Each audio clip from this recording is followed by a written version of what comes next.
মাম্মাম আর আমি মিলে ভগবান নারায়ণ আর তুলসী মহারানীর বিবাহ উদযাপন করছি। রাধে রাধে বন্ধুরা, আমি তোমাদের পিয়ালি। তোমরা কেমন আছো? আশা করছি তোমরা খুব ভালো আছো। তোমাদের ভালোবাসা আশীর্বাদে আমিও খুব ভালো আছি। হরে কৃষ্ণ কৃষ্ণ কৃষ্ণ হরে হরে, হরে রাম রাম রাম হরে হরে, হরে কৃষ্ণ কৃষ্ণ কৃষ্ণ হরে হরে, হরে রাম রাম রাম হরে হরে, হরে কৃষ্ণ কৃষ্ণ কৃষ্ণ হরে হরে, হরে রাম রাম রাম হরে হরে। নমো নমো তুলসী কৃষ্ণ তুলসী।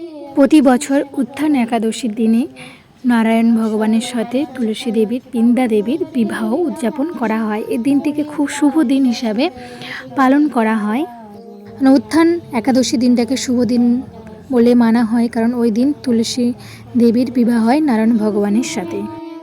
আকাশের চাঁদরা যখন পূর্ণ আলো নিয়ে বিরাজমান, গোটা পৃথিবীটা ঘন কালো অন্ধকারে ঢাকা, তবুও সব যেন সোনালি। হ্যাঁ, পূর্ণিমার দিনই তুলসী রূপে পূজিত হন দেবী লক্ষ্মী।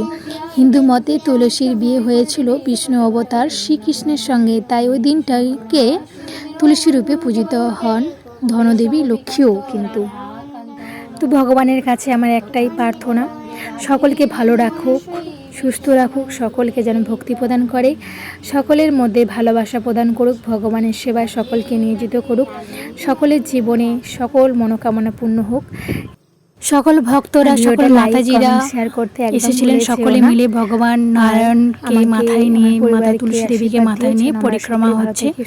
সকলেই পরিক্রমাতে মানসিকভাবে অংশগ্রহণ করে আমি সব সময় এগিয়ে যেতে পারি এই প্রার্থনা করো। তোমাদের ভালোবাসা এত এত পাই, তার জন্য আমি কিন্তু নিজেকে এত মোটিভেট করতে পারি, তার জন্য তোমাদের জন্য কিন্তু আমি এত ভিডিও আপলোড করতে পারি। তাই শক্তি যোগিও আর ভালোবাসা দিও। তোমাদের ভালোবাসা আশীর্বাদ সবসময় আমার মাথার উপরে। তোমরা না থাকলে আমি কিন্তু এত দূর এগিয়ে যেতে পারতাম না, তাই না? সকলকে অনেক ধন্যবাদ, অনেক ভালো থেকো।